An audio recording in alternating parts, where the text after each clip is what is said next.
Amis de 3 fois W, locoléacongotv.com, bienvenue dans votre émission Podium de vérité. Nous avons vraiment la joie de vous savoir nombreux, vous qui êtes en train de renouveler votre amitié, votre fidélité en faveur de ce site locoléacongotv.com. En tout cas, pour le cadre de notre émission Podium de vérité, nous avons reçu l'honneur de recevoir pour vous une servante de Dieu qui est pasteur ici à Rotterdam, ici en Hollande, qui veut nous parler d'un thème très très très important. Alors, je m'en vais accueillir pour vous le pasteur Gisèle Nkoyi. Shalom, pasteur.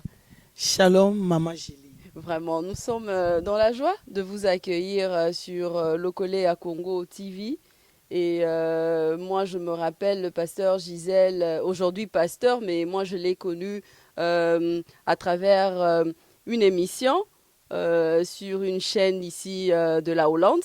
Elle était en train de présenter une émission concernant la langue néerlandaise, l'intégration, oui. Voilà. Et, mais vous avez plusieurs casquettes. Oui, on est là. J'ai béni le Seigneur pour cette opportunité, Maman Julie. Vraiment, et on est là pour le service de l'Éternel par rapport aux dons, par rapport aux capacités que Dieu nous a données.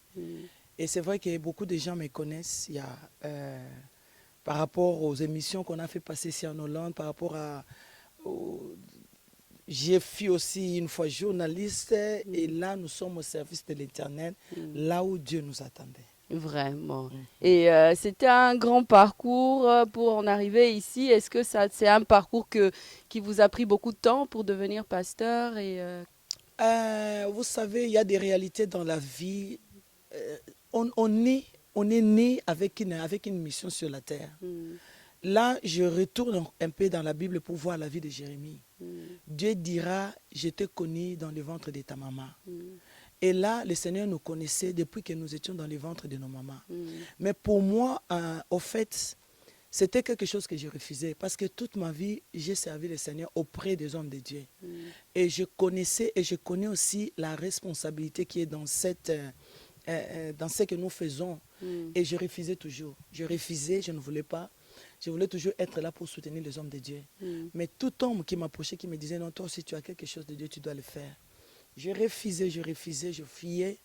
Et en quelque sorte, je peux dire aussi, j'ai fui comme Jonas. Et le Seigneur m'a retenu, il m'a bloqué. Et là, je peux aussi passer comme un témoignage. Quand je suis arrivé dans ce pays, j'ai été envoyé pour servir le Seigneur. En quittant mon pays, le Congo, j'ai été consacré dans les ministères. Mais par rapport à mon parcours, je disais non, c'est une grande responsabilité, je ne le ferai pas. Étant femme, et c'était en quelle année que vous étiez consacré comme ça? C'était en 1991. Vraiment. En 1991, je salue mon pasteur qui est de loin au Congo, pasteur Chimanga, que Dieu vous bénisse. C'est un homme qui a beaucoup investi dans ma vie. C'est un homme qu'on a eu tant d'aventures avec lui dans le Seigneur et je bénis l'œuvre du Seigneur que Dieu a mis dans cet homme et ce qu'il a déposé en moi. Il m'a aidé, il m'a soutenu et il m'a fait valoir de qui j'étais. Alors avec le pasteur Chimanga au Congo, on a fait des campagnes, de grandes activités dans le Seigneur. Et en quittant le pays, il m'a consacré. Il m'a consacré comme pasteur. Vraiment. Mais je disais non, ça je le refuse. C'est une grande responsabilité. Je voulais plus vouloir être, par rapport à moi, évangéliste, faire parcourir l'évangile du Seigneur dans le monde.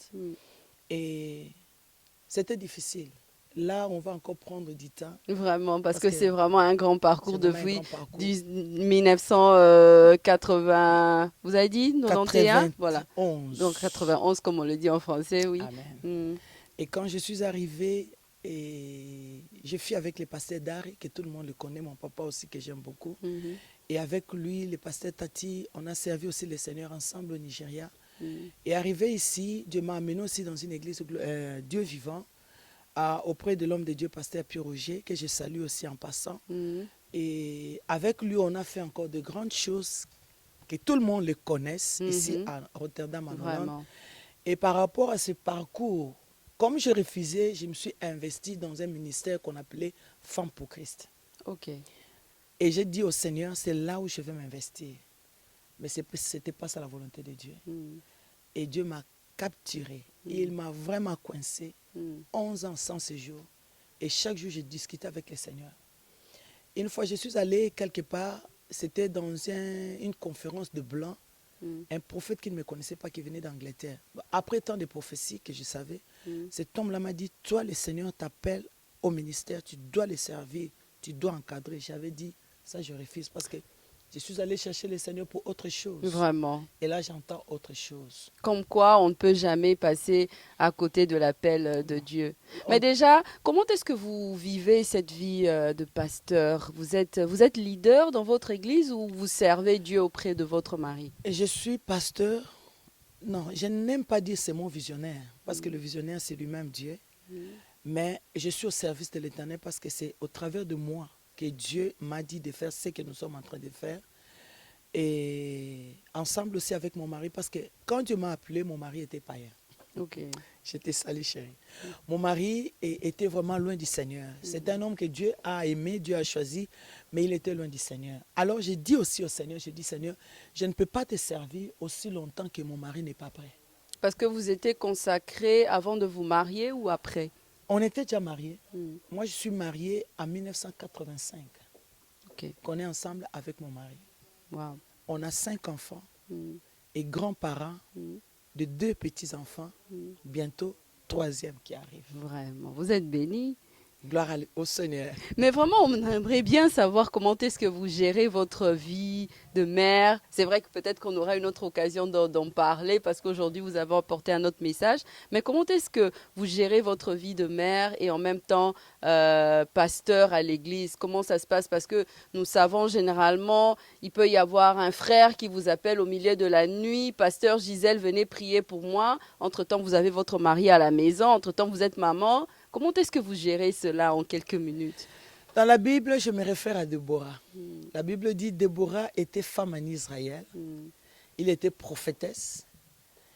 Elle était plutôt prophétesse. Elle était juge en Israël. Elle était femme de Lapido. Donc là aussi, je me réfère à elle. Pasteur en Hollande.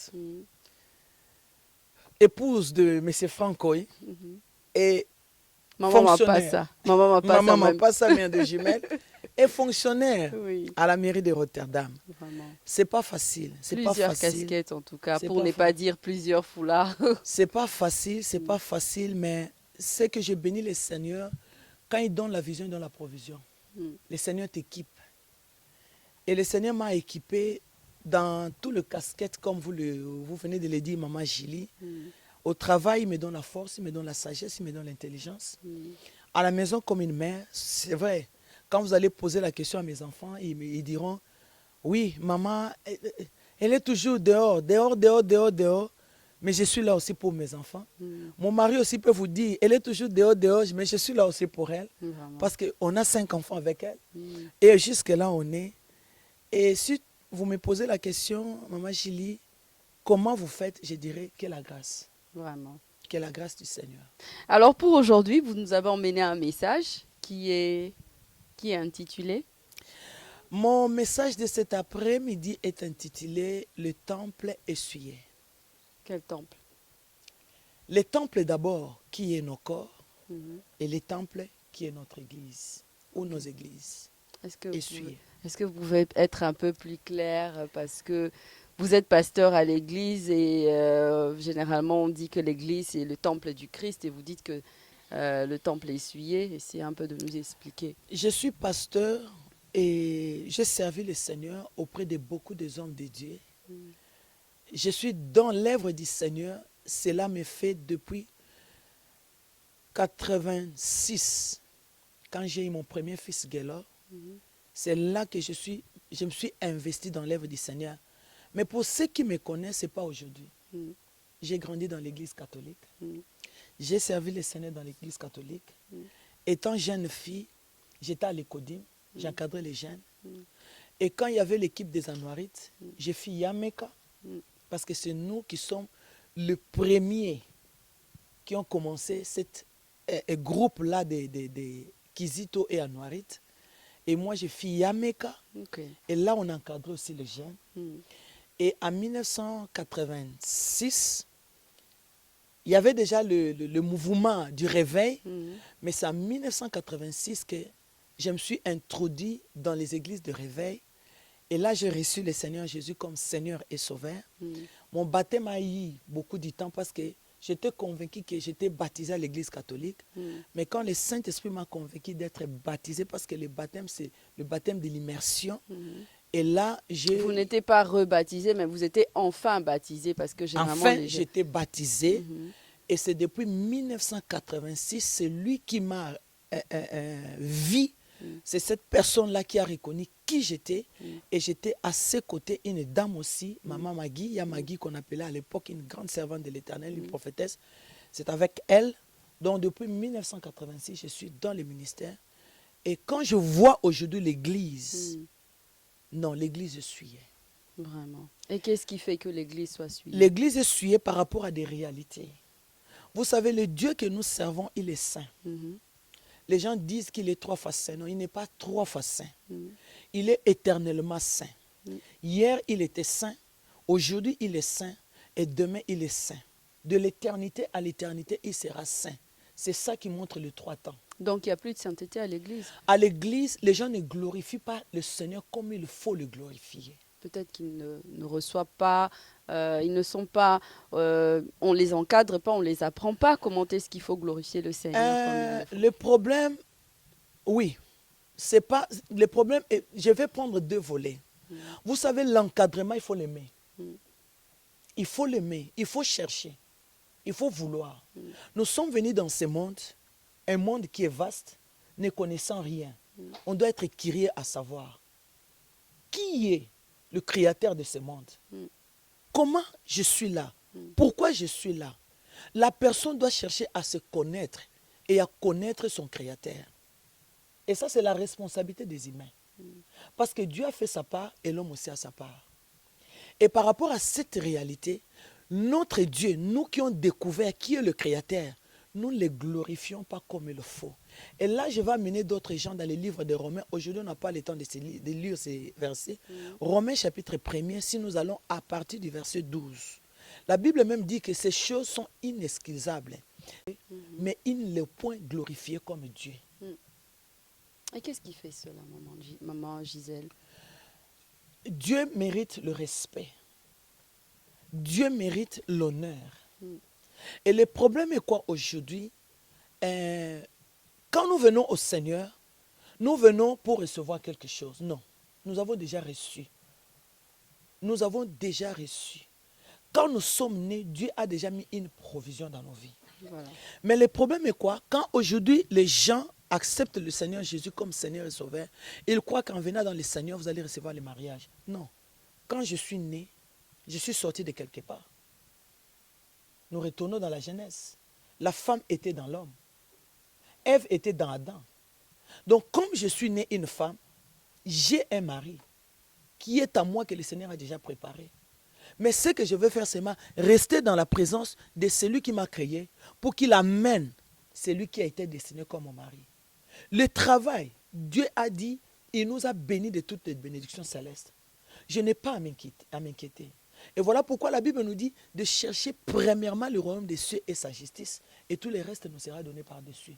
Mais aujourd'hui, le temple est souillé parce que les gens viennent d'abord prendre ce qui nous est donné par-dessus, au lieu de chercher d'abord le royaume des cieux.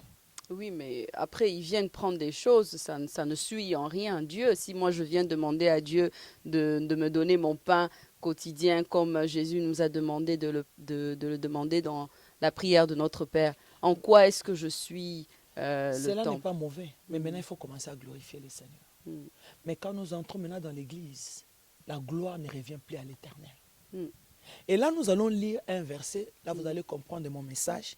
Nous sommes dans le livre d'Ézéchiel, chapitre 8. Toi qui es en train de nous regarder, papa, maman, homme de Dieu, serviteur, servant de l'Éternel, mon thème, c'est dans Ézéchiel, chapitre 8 et chapitre 9. Mais motif de temps, je vais résumer. Je vais prendre le chapitre 6 et je vais le lire au nom de Jésus. La Bible dit, c'est Dieu qui parle, c'est Ézéchiel qui nous parle ici parce que c'est le Seigneur qui lui a montré dans la vision. Il dit, Ézéchiel 8, 6. Ézéchiel chapitre 8, verset 6, et il me dit, c'est le Seigneur qui dit à Ézéchiel, Fils de l'homme, vois tout cela, tout ce qu'ils font, de grandes horreurs qui commet ici la maison d'Israël, pour que je m'éloigne de mon sanctuaire, mais tu verras encore d'autres grandes horreurs. Et quelles sont les horreurs qui se passent aujourd'hui dans l'église? Quand Ézéchiel entrait et il regardait, et voici toutes sortes de formes de reptiles et de bêtes abominables, et toutes les idoles de la maison d'Israël étaient gravées sur le mur tout autour. Et ce sont des choses qui se trouvent dans nos églises et dans nos corps.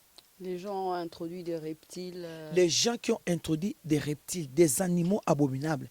Si nous allons dans Deutéronome chapitre 4, verset 15, la Bible dit, Dieu nous a interdit. Nous servons un Dieu qui a de lois. Comme dans ces pays-là où là nous vivons, il y a de lois. Voilà pourquoi il y a beaucoup de gens, ils ont des difficultés d'en sortir dans ces pays de la Hollande, qui a de lois. Et c'est pareil aussi dans la maison du Seigneur. Oui, mais après, Dieu, Jésus-Christ a déjà accompli la loi. On n'a plus besoin de se conformer à une loi quelconque. Bien-aimé, la loi que Jésus a accomplie. Jésus a dit à la femme samaritaine, femme, moi aussi je ne te condamne pas, mais va et ne pêche pas. Vous savez, pécher, c'est désobéir à la loi. Pourquoi Jésus n'a pas dit, femme, je ne te condamne pas, va continuer ta vie? Si c'était ça, Jésus allait dire à cette femme-là, vas-y femme, moi je ne te condamne pas, mais continue ta vie. Ça veut dire, continue à te prostituer. Les gens qui viennent à l'église, mais ils se prostituent. Les gens qui viennent à l'église, ils calomnient. Les gens qui viennent à l'église, ils ont la haine, ils ont la colère. Mais c'est au pasteur, c'est à vous, pasteur, d'encadrer ces personnes à ne pas mal se conduire, à ne pas se prostituer, à ne pas... c'est quand même votre travail en tant que pasteur. Vous savez, en ce jour, j'ai béni le Seigneur. Moi, j'ai grandi dans l'église catholique. La Bible nous a été cachée. On nous donnait que les 4 évangiles, le Nouveau Testament. Et dans le Nouveau Testament, il y avait que Matthieu, Luc, Marc, Jean, Actes des Apôtres, je crois, et Apocalypse. Mais aujourd'hui, dans notre temps, la Bible, l'Ancien et le Nouveau Testament est donné à tout le monde. Le pasteur a sa mission et les fidèles aussi ont leur mission. La parole est prêchée. Mais c'est en nous maintenant de l'appliquer, de mettre en pratique. Les temples essuyés. Il y a des abominations. Deutéronome chapitre 4, bien aimé. Je vais le lire encore pour aider quelques gens. Chapitre 15, la Bible dit, puisque vous avez vu aucune figure le jour où l'Éternel vous parla au milieu du feu à Horeb, veillez attentivement sur vos âmes, de peur que vous ne vous corrompiez et que vous ne vous passiez une image taillée, une représentation de quelques idoles, la figure d'un homme ou d'une femme. Oui. Dieu a interdit au peuple de Dieu. Maman Gisèle, pasteur Gisèle, quand même, vous savez que celui qui a reçu Jésus-Christ comme Seigneur et Sauveur a reçu Jésus dans sa vie. Donc, cette personne n'est plus une personne ancienne et cette personne est devenue une nouvelle créature qui marche avec Jésus et Jésus est le maître de sa vie. Alors déjà, comment se fait-il que quelqu'un qui a reçu Jésus-Christ, qui marche avec Jésus, qui écoute la parole, mais qui arrive toujours à souiller le temple du Seigneur? Bien-aimé dans le Seigneur. C'est comme si la puissance de Jésus n'est pas aussi forte que ça. Recevoir Jésus dans ta vie comme Seigneur et Sauveur, c'est bien. Mais il doit maintenant exercer son rôle de Seigneur et de Sauveur. Parce que tu peux recevoir quelqu'un dans ta maison, mais si tu ne l'honores pas, tu reçois un invité dans ta maison, mais si tu ne lui donnes pas cette valeur-là, si tu ne la considères pas, il sera incapable. Alors, comment est-ce que vous avez fait ces constats pour voir que l'Église est souillée? Parce que là, vous nous avez dit des reptiles, mais à moins que je ne sache, on n'a jamais vu des reptiles, des serpents dans les églises. Comment est-ce que vous avez fait ce constat pour voir que réellement l'Église est souillée? Les images des reptiles, des animaux que la Bible nous parle ici, ce sont des comportements qui se trouvent maintenant dans la vie des gens, même des hommes et des femmes de Dieu. Les sirènes. Des serviteurs, des servants de Dieu. Je n'entre pas dans les sirènes. Les sirènes, c'est le monde satanique. Ok. Mais je parle de quelqu'un qui a reçu le Seigneur Jésus dans sa vie comme Seigneur et Sauveur. Nous, on nous a appris, quand tu reçois Jésus comme Seigneur et Sauveur, tu deviens une nouvelle créature. Les choses anciennes. Ça veut dire, tu es la même personne. La même personne qui volait dans les magasins. La même personne qui calomniait. La même personne qui faisait la prostitution. La même personne qui parlait le mal des autres. Tu es la même, maman Julie, moi, maman Gisèle. La même personne. Mais quand je reçois Jésus, ma nouvelle, ma ancienne caractère plutôt, l'ancien comportement, ça doit changer. Si je volais, je ne veux plus voler. Oui, mais ça prend quand même du temps, ça ne disparaît pas d'un coup comme ça. Non, ça ne disparaît pas d'un coup comme ça, mais on s'exerce, on fait des efforts. Mais justement, dans votre temps, ça prenait peut-être moins de temps pour changer, mais aujourd'hui, les choses évoluent et ça prend un peu plus de temps. C'est question de volonté. Vous savez, je vais dire quelque chose qui m'a fait mal et qui me fera toujours mal. Quand je suis venu dans ces pays, moi j'ai grandi dans la religion, comme on dit. Mais après, je suis devenue chrétienne. Jésus était dans ma vie. Donc le mal pour moi, c'était une horreur. Je ne pouvais pas faire du mal. Vous avez quand même un fond, une éducation de base. Ça aussi, c'est quelque chose qu'il faut appuyer aussi, l'éducation de base. Chez nous, dans la maison, on nous disait, on ne vole pas. Et je n'ai jamais volé dans ma vie. Mais quand je suis arrivé en Hollande, j'ai croisé des gens qui volaient, qui faisaient des choses. Ils habillaient leurs enfants. Ils étaient à la mode. Et je me disais, Seigneur, qu'est-ce qui se passe? Mais étant un humain, je veux vous avouer quelque chose. Un jour, je suis entré dans les magasins. Je voulais faire comme le monde. Déjà chrétienne, convertie, servir le Seigneur. Non, pas pasteur. Parce que vous étiez servant, déjà consacré. Oui, consacré. Oui. Mais là, j'ai refusé. Et je me suis dit, je vais entrer dans le magasin aussi, habiller aussi mes enfants comme tout le monde. Là, je l'avoue, peuple de Dieu, on doit être sincère parce que chacun rendra compte à Dieu. Voilà. Tu ne peux pas prêcher les gens et cacher le mal, la lèpre qui est en toi. Ça, c'était, je crois, en 2000, 2001, 2002, dans des années pareilles. Je suis entré dans le magasin, j'ai pris les maillots, les collants, comme on dit, voilà. qui étaient chers, je crois, 9 €. Cher quand même. Cher, à l'époque, sans papier. 3 maillots pour mes 3 enfants. Quand j'ai pris cela, je suis sorti facilement. Et mon cœur à moi commençait à battre. Le Saint-Esprit commençait à m'interpeller. Qu'est-ce que tu as fait? Qu'est-ce que tu as fait? Maman Julie, le Seigneur me voit. J'ai commencé à pleurer. J'étais dehors. Je suis retourné dans les magasins. J'ai jeté ces trucs-là. J'ai commencé à demander pardon. J'ai dit, Seigneur, dans ma vie, je n'ai pas volé.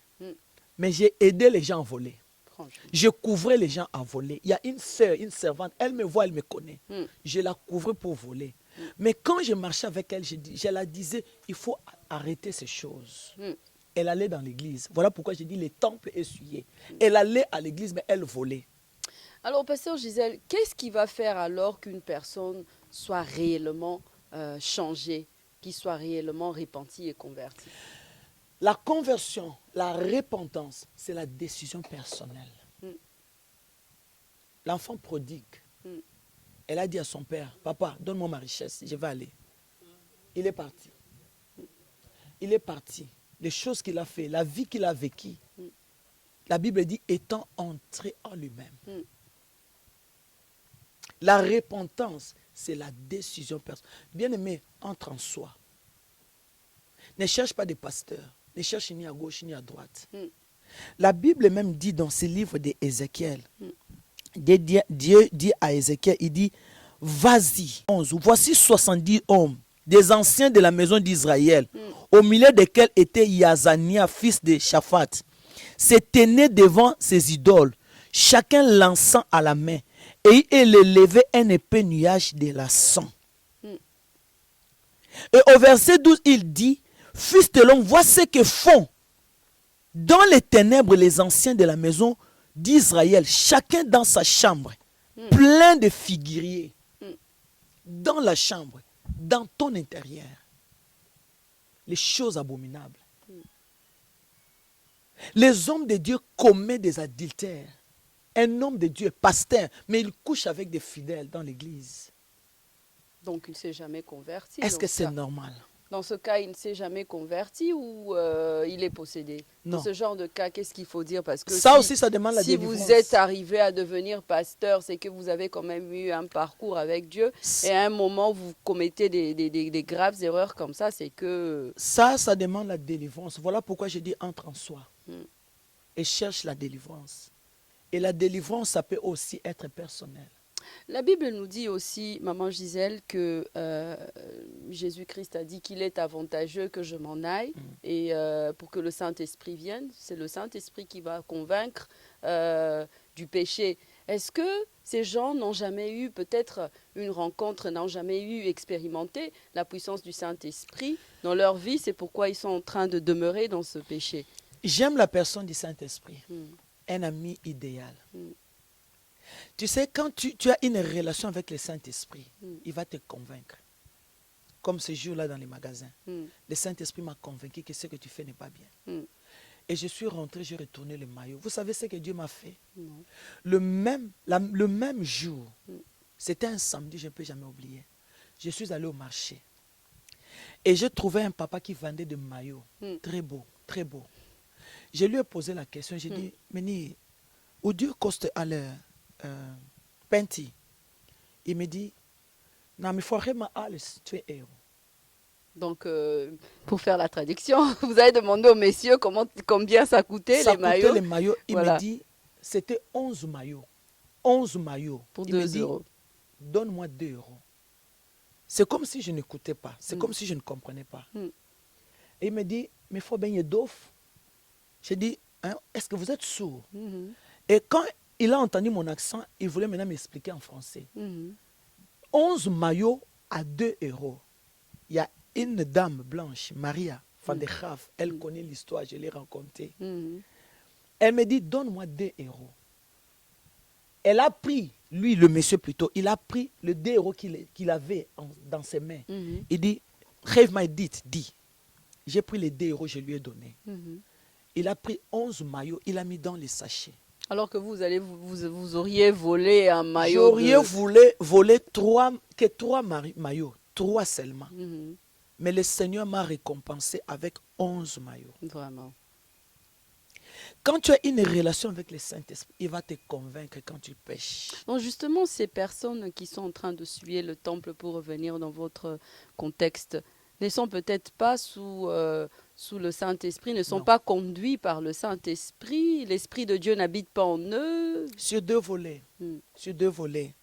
Ça, je peux dire oui. Ils n'ont pas encore reçu le Saint-Esprit. Le disciple Paul est allé dans une ville où il a trouvé les chrétiens qui priaient. Et il les avait dit, avez-vous déjà été baptisés du Saint-Esprit? Et les gens ont dit, on ne l'a jamais entendu. Et ces gens-là ont été baptisés. Oui, maman Chili, vous avez raison, ces gens-là ne sont pas encore baptisés du Saint-Esprit.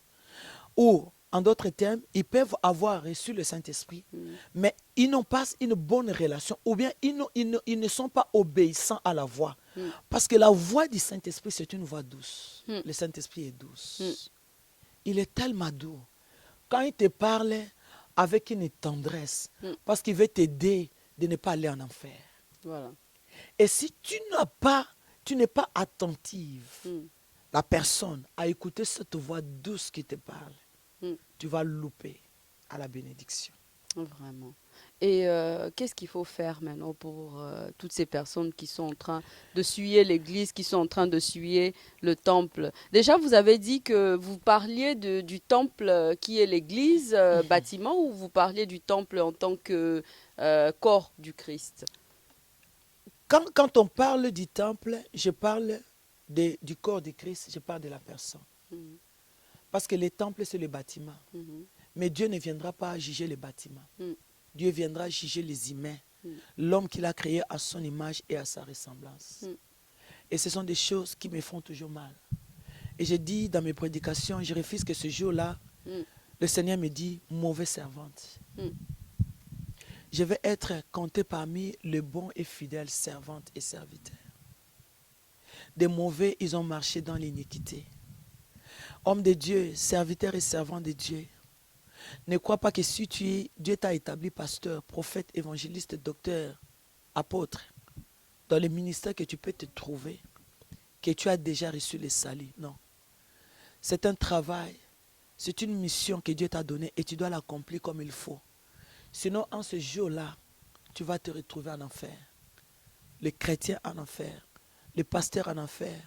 Ah bon, parce que c'est possible qu'un chrétien puisse se retrouver en enfer. C'est ça ma peur. C'est ça ma peur. Malgré que Jésus-Christ ait payé le prix. Pour... Il les a rejetés. Il a dit mauvais serviteur. Ces serviteurs-là, ils s'appelaient pasteurs. Soi-disant, ayant Jésus dans leur vie comme Seigneur et Sauveur. Prêcher aussi dans des grandes églises. Faisant aussi des campagnes et des miracles.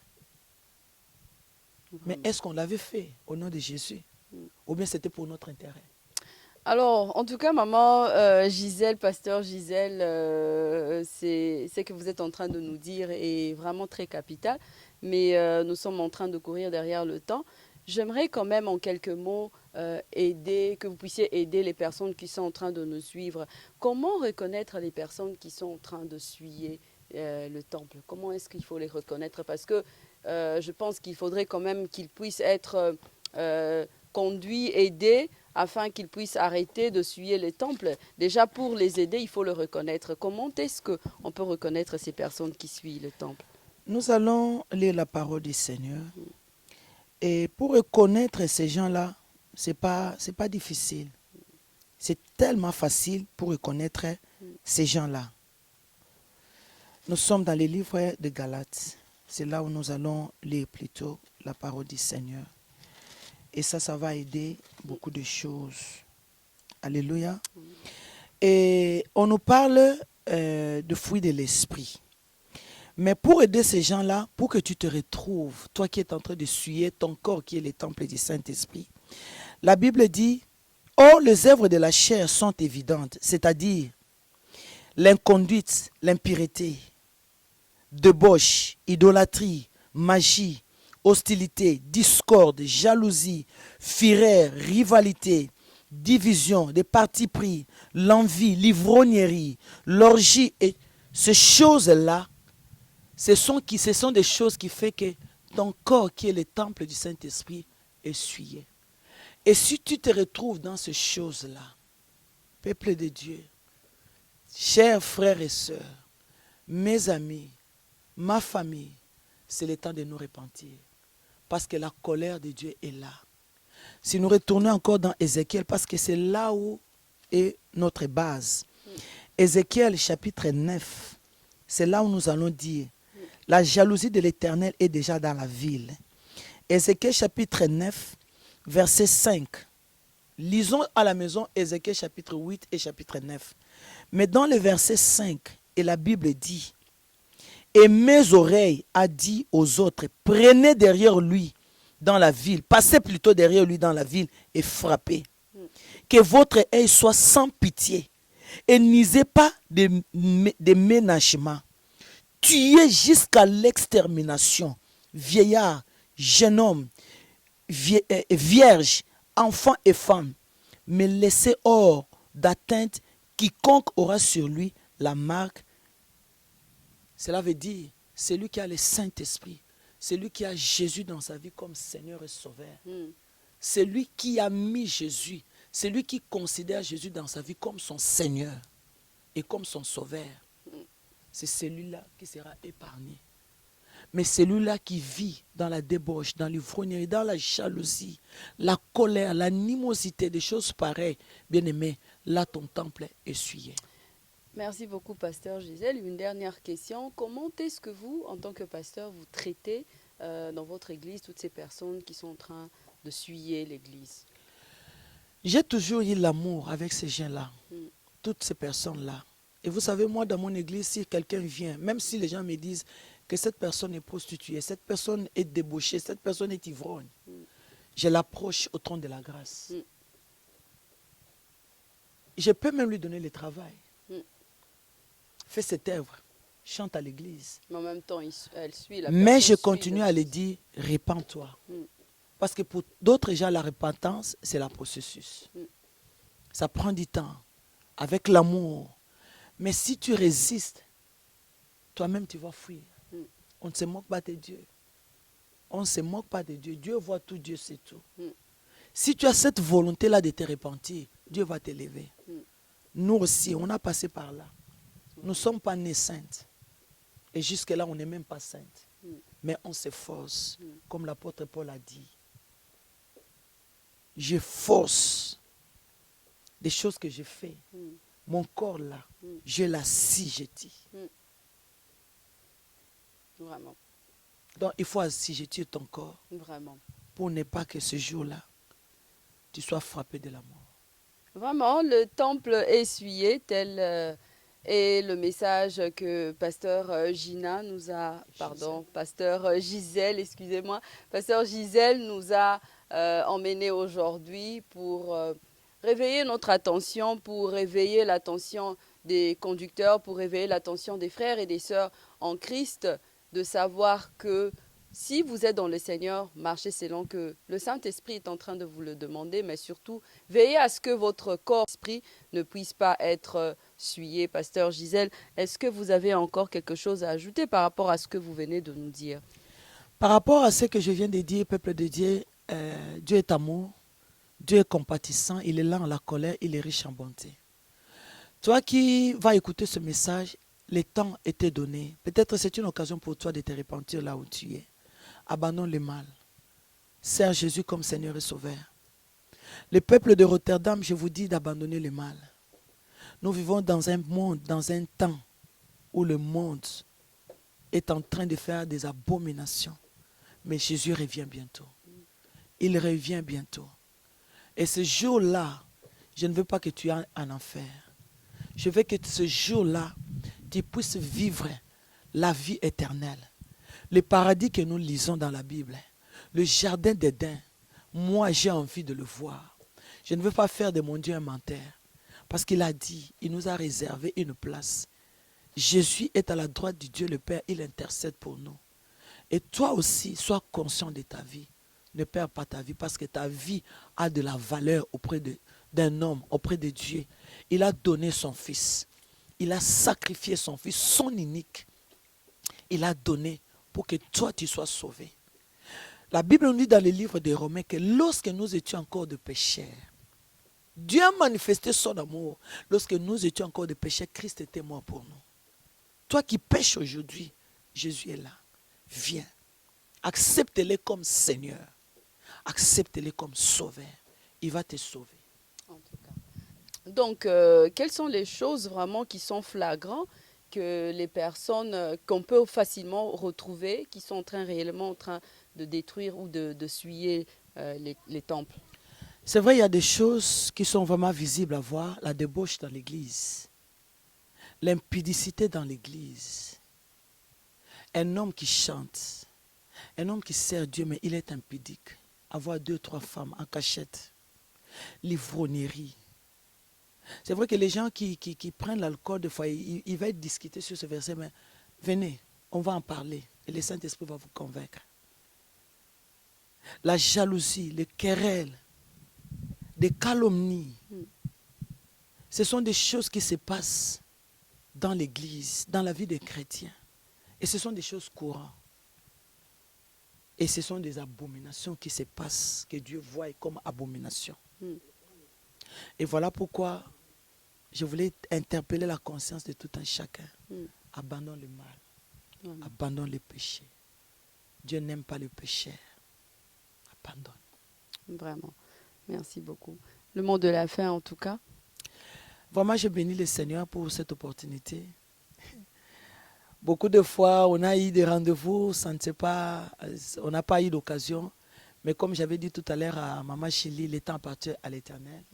Et aujourd'hui, nous avons eu le temps de nous voir. Je remercie l'homme de Dieu, le missionnaire Placide, un homme patient, il a eu vraiment du temps avec moi. Vraiment. Vraiment que le Seigneur me pardonne. Que Dieu vous bénisse, l'homme de Dieu.